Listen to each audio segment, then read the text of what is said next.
Radio Mérignac, la radio qui a de la niaque. Bonjour, vous êtes bien sur Radio Mérignac. Je reçois aujourd'hui Laurent Depucé, président du FCE Arlac, le football club des écureuils de Mérignac-Arlac. Bonsoir, Laurent Depucé. Oui, bonsoir.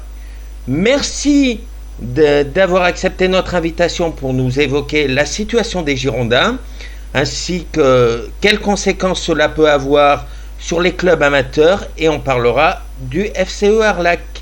Les Girondins vont évoluer en National 2 cette saison avec un effectif que la direction du club doit construire en catastrophe avant mardi soir.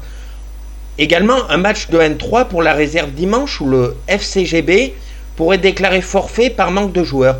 Quelle est votre réaction en tant que président de club à la situation des Girondins ? La situation des Girondins de Bordeaux, elle est très difficile pour l'ensemble de l'écosystème du football aquitain. Voilà, que ce soit les supporters, que ce soit les présidents du club, les joueurs tout simplement, tout ce qui peut concerner le foot aquitain et plus généralement français. On voit qu'on parle des Girondins d'ailleurs un petit peu partout. Nous localement, c'est un été qui est très compliqué, effectivement. C'est pas au jour le jour, avec très peu d'informations finalement qui sont distribuées, si ce n'est celle des rétrogradations, des appels, etc. Donc effectivement, c'est une situation qui est très dure. Voilà, qu'on fait un effectif maintenant pour le début de la semaine prochaine. Je pense que ça relève aussi un vrai défi. D'accord. Alors justement, vous êtes très attaché par la situation du club. Votre fils, Aymeric Depucé, est joueur au FCGB. Il a joué la saison dernière des matchs avec l'équipe première. Savez-vous s'il fera partie de l'effectif du club cette saison ? Aujourd'hui, à l'heure où on se parle, je ne sais pas. On n'a pas eu de contact. On n'a pas eu de contact très récent avec les différentes parties du club. Que ce soit le joueur, que ce soit son entourage, voilà, il y a peu de communications qui sont faites. Donc, voilà, on est vendredi, et je ne sais pas vous dire si la partie des gens n'importe de cette année, puisqu'on n'a pas du tout d'informations à ce niveau-là. D'accord. La descente en National 2 et la perte du statut professionnel des Girondins entraînent la fin du centre de formation.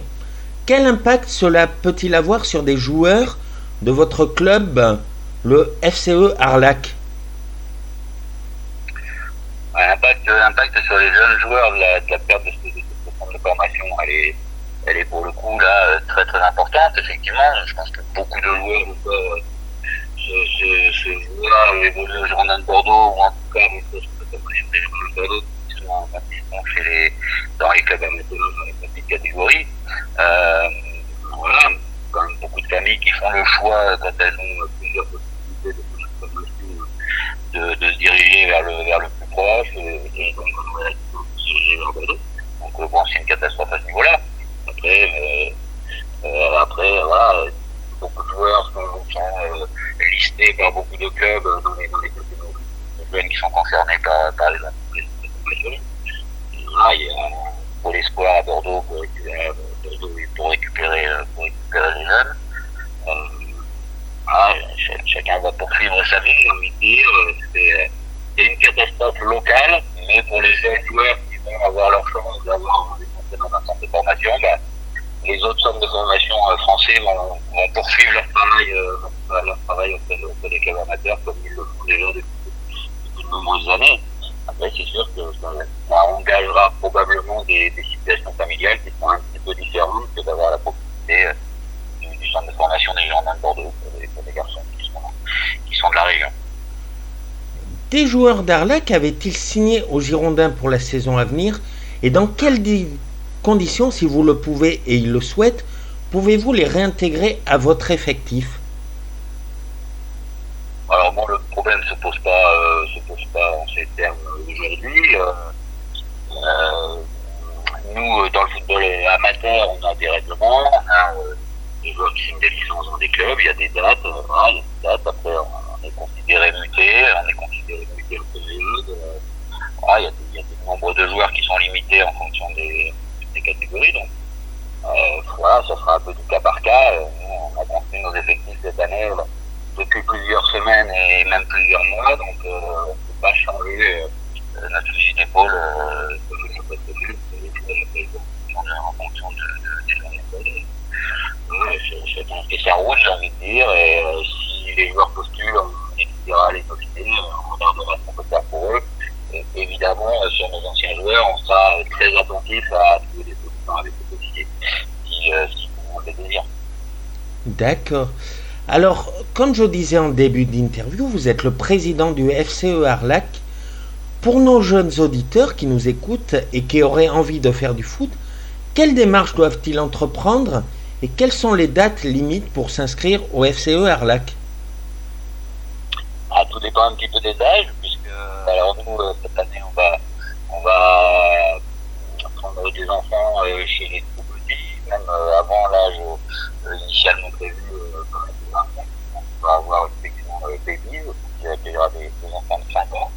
Donc ça, c'est une toute nouveauté. Donc s'ils veulent s'inscrire, ça, bien sûr, c'est encore complètement possible.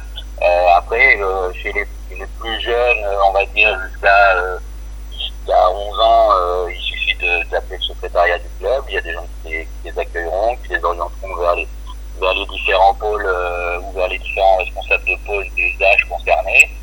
Et puis, en fonction des effectifs, des aptitudes, des financements éventuels, etc., on intègre des gens jusqu'en octobre, jusqu'en novembre. Ça, il n'y a pas de difficulté. Chez les grands, c'est plus compliqué, puisque si on se rapproche des équipes seniors, après, bien sûr, il y a des dates, comme je l'évoquais à l'instant, avec sur nos équipes Fagnon ou réserve des qui sont déjà bien prêts, qui ont fait une préparation complète, en plus d'attaquer la compétition. Voilà.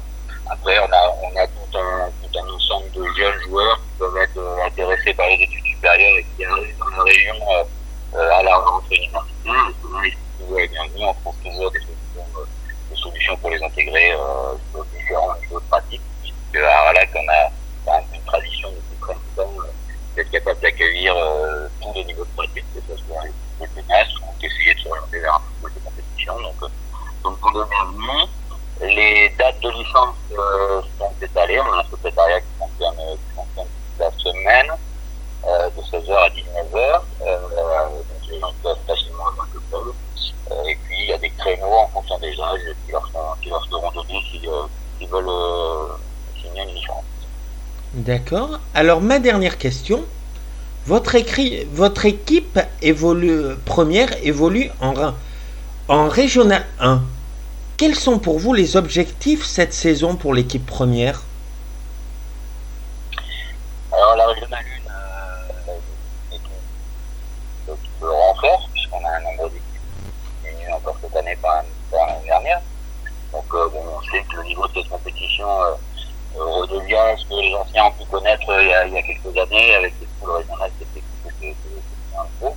Voilà, on est aussi impacté par les descentes de National 2, de National 3, le nombre d'équipes aussi avec cette réforme des différents championnats. Donc on s'attend, nous, à un championnat de belle valeur dans lequel depuis plusieurs années on figure quand même sur le haut du classement. L'équipe a été constituée cette année avec très très peu de départs pour des joueurs qui sont partis pour jouer à des niveaux plus importants, donc c'était intéressant pour nous de les voir progresser, et donc on a accepté de les laisser partir. On a pu recruter de jeunes joueurs, etc. Le coach s'était attelé à tout ça tout l'été. Il est en train de construire ou d'améliorer un groupe qui était peut-être cohérent avec nous bien. On peut le rappeler, on a quand même participé au play-off et on a été un petit peu en difficulté contre l'équipe d'Arcachon qui a mérité sa montée en National 3. Et voilà, notre idée de ce mois d'août, on va dire, c'est de parfaitement figurer dans la compétition. Voilà, on fera si on le peut, un candidat aux premières places de cette catégorie. D'accord. Eh bien, merci Laurent Depucé d'avoir accepté de répondre à nos questions. Mais de rien. et je vous souhaite une bonne soirée. Merci à vous, pareillement. Merci de m'avoir invité. Merci. Au revoir. Au revoir.